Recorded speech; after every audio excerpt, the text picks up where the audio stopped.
John Bonham was never going to fade quietly into the background. Even before his rise to global fame with Led Zeppelin, he was a larger-than-life presence, both on the drum kit and in everyday life.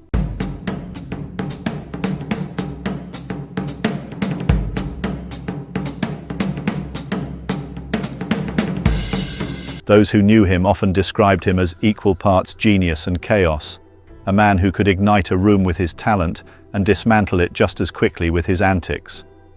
Stories about Bonham rarely start with, "He showed up on time, did the job, and left without incident." No, John Bonham's tales are of frayed tempers, furious improvisation, and an almost pathological refusal to do things by halves. His formative years in Worcestershire set the stage for this combustible brilliance. Bonham grew up in a household buzzing with music, thanks to his parents, Joan and Jack. They weren't just casual listeners.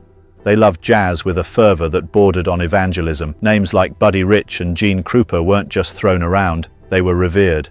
You know, if you've listened to all the albums, you'll be able to listen to something and say, that sounds like Zeppelin, because it's a sound, you know. Yeah. But in actual fact, each album is very different. There's a lot of different things on each one. For young John, it wasn't just background noise. These drummers were gods, and their intricate, thunderous rhythms planted a seed in his imagination.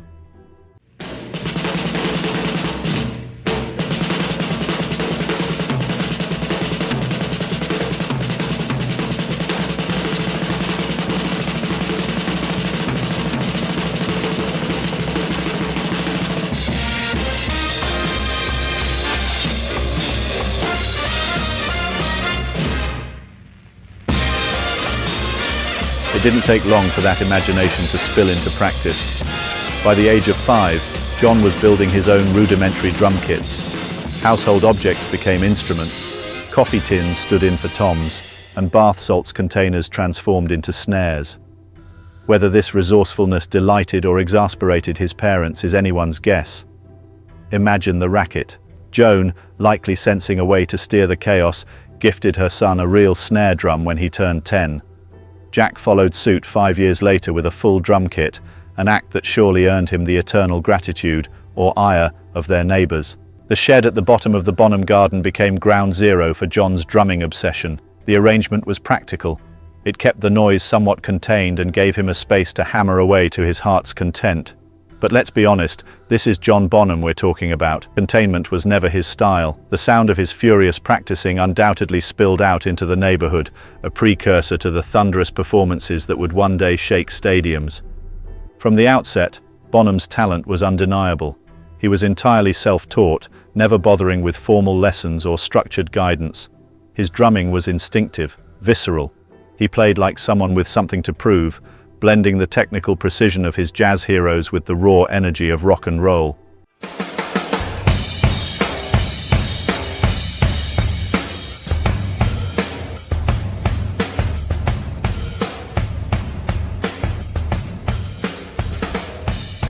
But raw talent, as many musicians learn, doesn't automatically translate into opportunity. Worcestershire in the 1960s wasn't exactly teeming with gigs, and Bonham had to fight for every chance to play. The dry spells could stretch for weeks, during which time Jack insisted that his son contribute to the family construction business. It's hard to imagine John Bonham with a trowel in hand, but needs must. Jack's patience with his eldest was extraordinary, though not infinite. Teenage John had a knack for testing limits, particularly when it came to driving. The Bonham family car didn't just see the occasional scrape, it became a recurring casualty of John's reckless enthusiasm. After one too many incidents, Jack decided it was time to draw a line.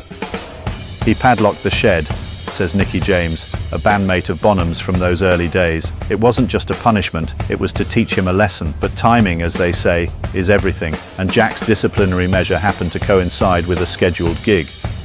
This was a problem. For Bonham, missing a performance was unthinkable. For James, it was an opportunity for mischief. Together, they concocted a plan that was daring, absurd, and quintessentially Bonham. James showed up in a black and maroon Bedford van, the kind of vehicle you'd expect to see in a dodgy heist movie. I pulled up outside the alley that led to the garden, he recalls. John met me around the corner, and we got to work.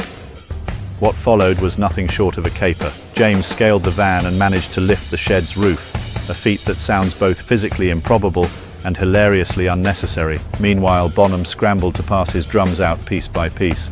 It was hardly a stealth operation. As they worked, the inevitable shout rang out, "Call the police." For most people, this would have been the moment to cut their losses. But Bonham wasn't most people.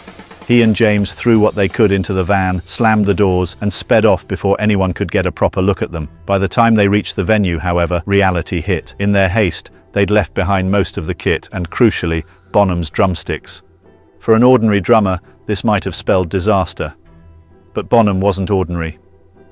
He used his hands, James says, shaking his head in disbelief even years later. A bass drum, a snare, and nothing else. And you know what? It was bloody brilliant. This kind of resourcefulness became a hallmark of Bonham's career. Challenges that would floor other musicians seemed to fuel him. He wasn't just a drummer, he was a performer in the truest sense, someone who thrived on turning calamity into spectacle. It wasn't just about hitting the right beats, it was about the energy, the drama, the sheer physicality of it all. This, after all, was the man who would later play 20-minute solos that left audiences awestruck and exhausted in equal measure. The escapade with the shed is just one of many tales that hint at Bonham's relentless spirit. Even before Zeppelin, his reputation as a wild man preceded him. He was the kind of person who could make chaos seem like a strategy, who could walk into a disaster of his own making and somehow emerge with a victory. It wasn't just his drumming that was larger than life. It was his entire approach to living. By the time Led Zeppelin came calling, Bonham was ready. He'd honed his craft in dingy pubs and local gigs, playing with a ferocity that set him apart from his peers.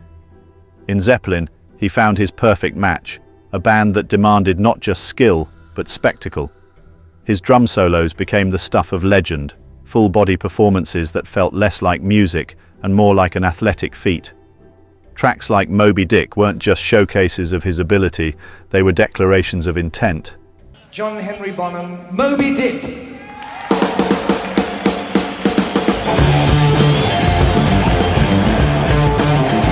But the stories never stopped, and neither did the madness.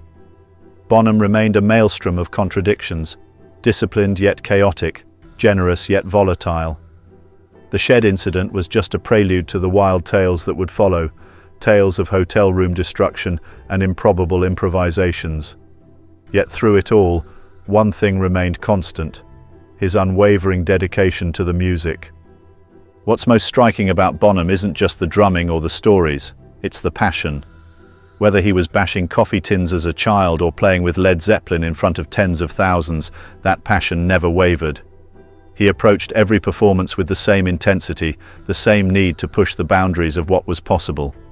Even when faced with locked doors, missing drumsticks, or his own reckless decisions, he found a way to make it work. John Bonham wasn't just a drummer, he was a phenomenon. And whether he was lifting shed roofs or redefining rock music, he did it with a force and flair that few have ever matched. He wasn't just playing the drums, he was making a statement. And what a statement it was.